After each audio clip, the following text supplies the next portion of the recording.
What's up everyone? Welcome to another review for Gors Month of Horror. This is number 7, and this time I am looking at a movie that I could not wait for. I really couldn't. It looked creepy, it looked scary, and effective, all in just one 2-minute trailer.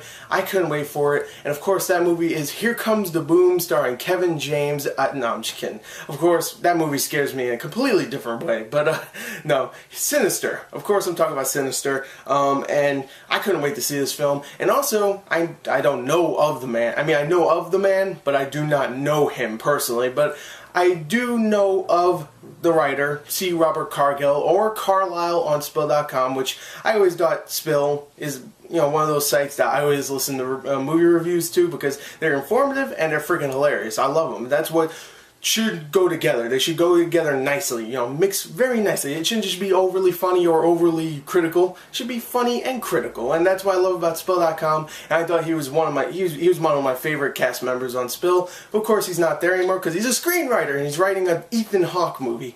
First movie, Ethan Hawke's in it. Look at that. That's genius. He was in Gattaca and a bunch of other movies, but Gattaca.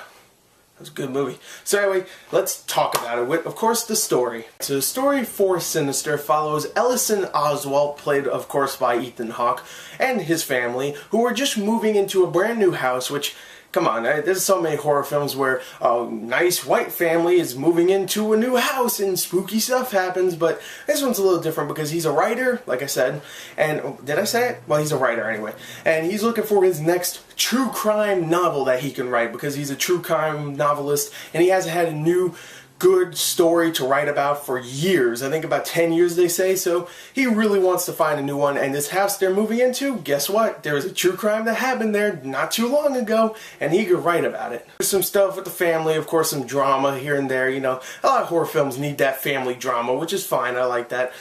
He finds a box in his attic and he's like, okay, this is weird because they took pictures of this house before I came in and this box wasn't here before because of course they had to take pictures because it was pretty much a crime scene, come on, and they had to take pictures and he was like, wow, this is weird, this box wasn't here before, so someone left it for me maybe? I don't know. So he goes through it and they have like names like Lawn Time or friggin' Hanging Out with the Family or Pool Party, and he starts watching each one of these tapes, which they're not tapes, they're film canisters with a Super 8 reel. They're Super 8 reels. And he watches them and he's going, okay, they start off semi-normal, but then boom, murder. Yeah, it ends out with murder and he's like, what the hell? And he notices something a little strange in each of these home videos. And I don't want to spoil that even though the trailer did, but it's definitely supernatural. And it kind of spoils it on the poster too. But again, if you're if you're a guy that wants to, or a girl, whatever, that wants to go see this film and you're watching this review and you do not know anything about this movie, just go in expecting a supernatural part to it. And that's about it. And also a lot of found footage, because they do have found footage in a regular movie, which I thought that mixture was really cool. The rest of the story is a bunch of weird stuff happens, blah blah blah. Don't really need to tell you because it's if you explain it in the most simple of terms, it's pretty generic. If you just say a new family goes into a house, there's a ghost there, they get scared, they run off or something, you've heard that plot before. But when you get into details, it's definitely different. It has its own feeling to it, especially with the acting and the characters, because Ethan Hawke is so good in this film. He really is. I mean, I love Ethan Hawke and he's so good in this film. Even though at first they kind of establish him as the self-loving, not self-loving, but he's just in it for himself, really. I mean, his family too. He's trying to get money for this, for this new book that he wants to write for this true crime thing. He wants the money so he can provide for his family, but he doesn't think about the repercussions that could come from living in a house where a bunch of people died.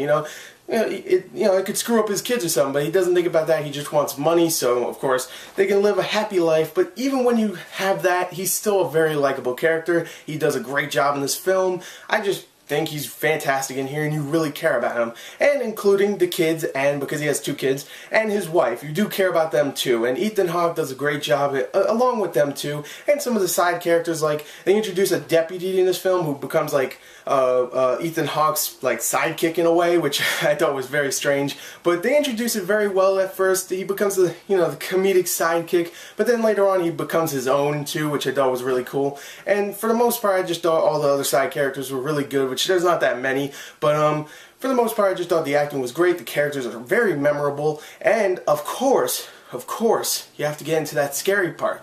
Well, let me tell you about the scariness in this film, or the horror, or whatever the hell you want to call this category. This movie is very scary.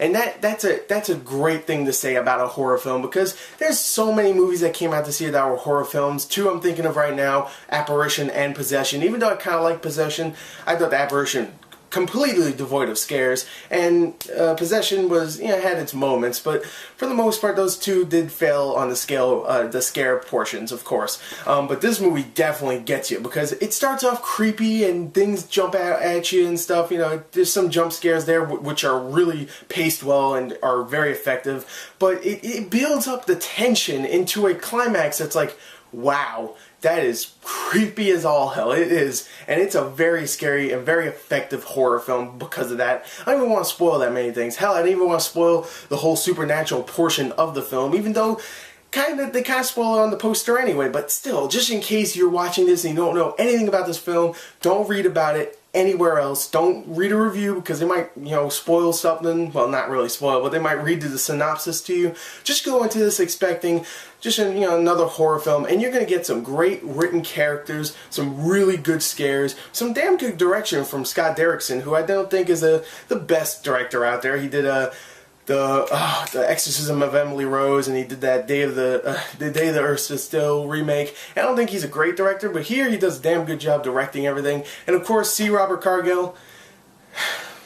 I can't wait until you write another movie, you sick, insane bastard, because there is some stuff in here that is insane and scary. And I know this actually came from a nightmare of his, which I thought was very strange, but yeah, I can't wait to see what he has cooked up next, because oh boy, this movie is creepy as all hell, has so much atmosphere.